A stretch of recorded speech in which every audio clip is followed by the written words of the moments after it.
안녕하세요. 온통보감 한의사 박경숙입니다. 소화장애가 심하신 분들이 내원했을 때 제가 무엇을 드시고 계세요? 이렇게 여쭤보면 가장 많이 드시고 있다고 대답하는 것이 효소를 먹고 있다. 이렇게 대답을 하세요. 여기서 효소라는 것은 엄밀하게 말하면 효소식품을 말하는 걸 텐데요. 오늘은 효소식품이 무엇인지, 그리고 효소식품이 갖는 이점 또는 장점이 무엇인지, 그리고 제가 생각하는 견지에서 어떤 효소식품을 드시면 좋을지 이 부분에 대한 이야기를 나눠보도록 하겠습니다.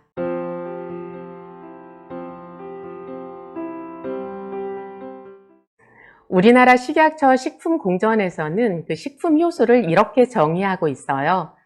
자, 식물성 원료에 식용 미생물을 배양시켜서 효소를 다량 함유하게 하거나 또는 효소 함유 부분만을 추출하여 만든 식품, 이것을 효소식품이라고 한다. 이렇게 정의가 되어 있거든요. 즉, 원료가 있고요. 여기에 어떤 미생물을 넣어서 발효를 시키는 거예요. 미생물이라는 것은 대개 황구균이나 바실러스균 이런 균주를 넣고 발효를 시키는 거예요. 발효라는 것 정의 자체가 이제 미생물을 넣고 이제 배양을 시키면 거기에서 효소가 생성된다. 그래서 발효라고 하는 거거든요. 이런 배양 과정을 거쳐서 효소가 다량 이제 함유되어 있는 그런 식품을 효소식품이라고 한다. 이제 이런 건데, 그런데 우리가 이제 일반적인 효소식품 말고 집에서도 발효해서 먹는 음식들이 많잖아요. 그런데 집에서 발효해서 먹는 음식을 효소식품이라고 하진 않는단 말이에요.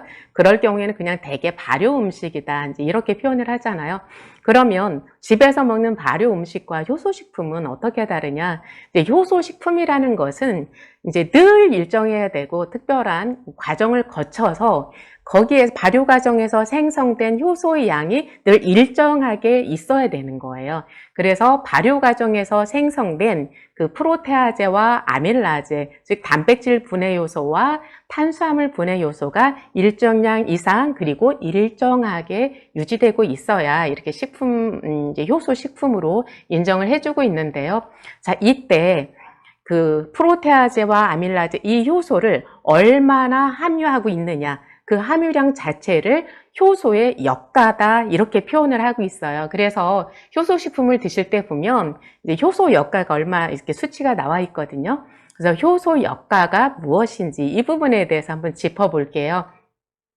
효소의 역가라는 것은 좀 전에 말씀드린 것처럼 그 식품 속에 효소가 얼마나 많이 들어있느냐, 이제 이 효소의 함유량 이것을 의미하는데, 이것을 다른 말로 하면 효소의 활성도다 또는 분해력이다 이렇게 표현을 할 수도 있어요. 즉 효소가 많이 들어있으면 그 효소의 활성도가 높아지기도 하고요. 그리고 효소의 활성도가 높다는 것은 효소가 막 열심히 활성을 하면 분해를 잘하겠죠. 그 분해력이 높아진다 이런 뜻도 가지고 있는 거예요. 그래서 그 효소 역가의 그 수치가 높을수록 그 효소의 활성도는 우수하다, 즉 분해력이 우수하다 이렇게 설명을 드릴 수 있는 거예요. 그래서 우리가 평소에 이 역가 수치가 높은 것을 이제 효소 제품을 먹는다고 하면 탄수화물이나 단백질의 분해가 빨리빨리 잘 된다 이렇게 보시면 되는 거죠. 그래서 평소에 우리가 음식을 먹었는데 밥을 먹거나 고기를 먹거나 이랬을 때 이제 소화가 잘 안 되는 분들이 그래서 효소 제품을 먹는 거죠. 자, 그렇다면 여기서 효소 역가가 높으면 무조건 좋은 것일까? 이 부분도 생각해 볼 필요가 있어요. 물론 효소 역가가 높다는 것은 효소의 활성도가 높다, 즉 분해가 잘 된다. 그러니까 당연히 좋은 거겠죠? 그런데 그 수치만 이제 우리가 봐야 될 것인가? 이제 이 부분에 대한 생각을 좀 해봐야 된다라는 거예요. 그래서 여기에서 나오는 말이 정제 효소다 또는 천연 곡물 효소다 이렇게 구분을 해서 이제 설명을 하거든요. 이 그림을 보면 이해가 쉬울 것 같아요. 자, 이게 뭐죠? 낫또 또는 청국장 이런 거죠. 청국장이나 낫또 이렇게 발효를 하고 나면 거기서 이렇게 끈적한 뭐 실이 생기잖아요. 이 실만 따로 분리해낸 것, 이것이 나토키나제예요. 그래서 나토키나제라는 건 단백질 분해 효소죠. 그런데 우리 몸속에서 그 혈전을 특히 잘 분해시키는 것으로서 이것은 거의 의약품 수준으로 좀 사용되고 있는 효소죠. 자, 이렇게 발효시킨 다음에 거기에서 효소 부분만 딱 이렇게 떼온 것, 이것을 정제 효소라고 하는 거예요. 하나를 더 보여드릴까요? 자, 이것은 대두를 이제 발효를 시킨 거거든요. 그런데 이제 콩 색깔이 원래는 이렇게 하얗지 않잖아요. 그러니까 대두를 발효시켰더니 그 가해 부분이 이렇게 하얗게 생긴 거예요. 그런데 요 하얀 것만 이렇게 긁어내는 거죠. 그러면 그게 정제 효소가 되는 거예요. 거기에는 특별히 이제 효소가 더 많이 함유되어 있는 거예요. 물론 이 안에는 효소가 전혀 없냐 그런 건 아닌데 이제 그쪽 부위에는 그 효소 함유량이 더 높다는 거죠. 어쨌든 그렇게 효소가 집중적으로 모여 있는 곳을 딱 이렇게 분리해낸 것, 이것을 정제 효소라고 보시면 될 것 같아요. 그리고 이제 곡물 발효 요소는 그럼 뭐냐? 이제 곡물 발효 요소라는 것은 여기 하얀 것만 긁어낸 게 아니라 그냥 그 효소를 많이 함유하고 이 자체, 이것을 가루로 만든 것, 이것이 곡물 효소라고 생각을 하시면 돼요. 그래서 저희 그 해독 영양 한의학회에서 공동 개발한 이제 효소 제품이 하나 있는데 그걸 예로 들어볼게요. 여기에서는 산약, 연자육, 백봉령, 백작약, 거민, 의인, 백현두 이제 이런 본초들을 발효해서 신비효소 이렇게 만들었고요. 그 외에도 발화현미, 그리고 이제 우리가 알고 있는 그 슈퍼푸드라고 하는 것들 있잖아요. 그래서 슈퍼푸드 6곡, 그리고 국내산 곡물 6곡. 이제 이 곡류들을 발효시켜서 이제 같이 합친 거예요. 거기에다가 이제 지금 보여드렸죠? 이게 이제 발효 대두 단백인데요. 그러니까 대두를 발효시킨 거예요. 요거까지 합쳐서 만든 게 이제 효소온인데, 그러면서 발효시켜서 이제 효소 함유량이 많게 만든 식품, 그러니까 효소 식품이잖아요. 그런데 효소의 역가는 그럼 얼마가 되냐? 그랬을 때 탄수화물 분해 요소, 즉 알파 아밀라제가 150만 유닛, 단백질 분해 요소인 프로테아제가 4,000 유닛, 이렇게 들어있는 것이 이제 효소온이라는 그 효소 식품이 있어요. 자, 여기에서 말하는 그 효소온은 어디에 해당되겠어요? 당연히 곡물 발효 요소 또는 곡물 요소 이렇게 되는 거예요. 이제 이걸 조금만 더 구분을 해서 설명을 드리자면, 이제 정제 요소는 어떻게 보면 이렇게 전문 의약품에 좀 더 가까운 또는 치료제에 가까운 이제 이런 그 식품 요소라고 보시면 되는 거고요. 이제 곡물 요소는 그거보다는 이제 곡물의 영양까지 다 담고 있는 그런 요소다 생각을 하시면 좋아요. 자, 이렇게만 놓고 보면, 그러면 그 정제 요소가 효소 함유량이 훨씬 높으니까 이제 역할을 크게 하고 건강에 더 유익한 거 아닐까? 이제 이런 생각을 할 수도 있는데, 그거는 꼭 그렇다고 얘기할 수는 없어요. 장단점이 있는 거예요.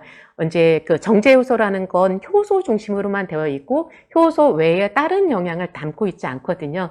이제 제가 지난 시간에 효소에 대해서 말씀을 드리면서 효소에는 소화 요소와 대사 요소가 있고, 이 대사 요소라는 것이 우리 몸의 어떤 전체적인 신진대사를 이제 이끌어가고 영양의 밸런스를 맞춰준다고 했잖아요. 자, 그 대사 요소를 활성화시키기 위해서는 그 소화 요소 외에 그 대사 요소를 만들 수 있는 또 다른 영양들이 많이 필요하거든요.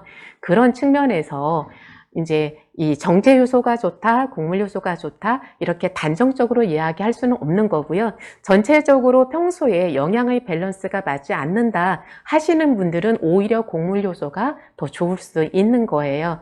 자, 그래서 그럼 발효 요소, 그 곡물 요소의 그럼 이점은 뭐냐? 이제 벌써 설명이 됐죠? 발효 과정에서 생성된 그 효소를 내 몸에 공급해 줄 수 있다라는 장점이 우선 있고요. 그거 외에도 발효 과정 속에서 효소뿐만이 아니라 이 대두라든지 현미라든지 이런 곡물 자체가 저분자 물질로 쪼개지면서 거기에서 새로운 비타민이나 미네랄 그리고 미량 영양소들이 이제 발생을 하잖아요. 그 미량 영양소들, 즉 발효 곡물의 전체적인 영양, 이것을 섭취할 수 있는 이제 그런 장점이 있는 거예요.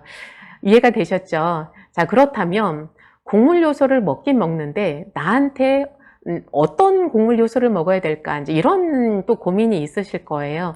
어떤 경우는 뭐 카무트 이제 효소가 있고, 아니면 현미 효소가 있기도 하고, 또 뭐 귀리 효소가 있기도 하고, 이제 여러 가지가 있는데, 제가 이제 이 곡물 요소의 이점이라는 것이 효소를 섭취할 수 있으면서 그 외에 어떤 곡물이 가지고 있는 미량 영양소라든지 미네랄이라든지 곡물 전체의 영양을 섭취하는 장점이 있다고 했잖아요.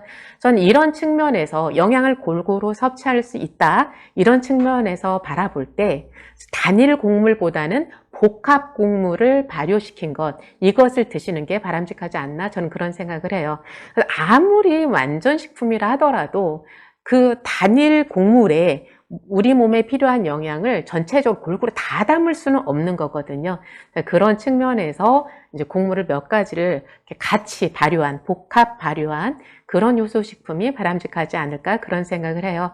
그래서 이제 많은 분들이 이제 효소식품을 거의 이제 드시고 있는 분들이 많이 있는데, 자, 오늘 효소식품이 무엇인지 말씀을 드렸고요. 그 중에서도 이제 효소 역가가 높은 것이, 효소 활성도가 높아서 이제 소화장애가 심하신 분들은 효소 역가가 높은 그런 식품을 드시는 것이 좋은데, 그 중에서도 단일 그 곡물보다는 여러 가지 곡물을 복합 발효한 것을 드시면 더 좋을 것 같다. 여기까지 말씀을 드리고요.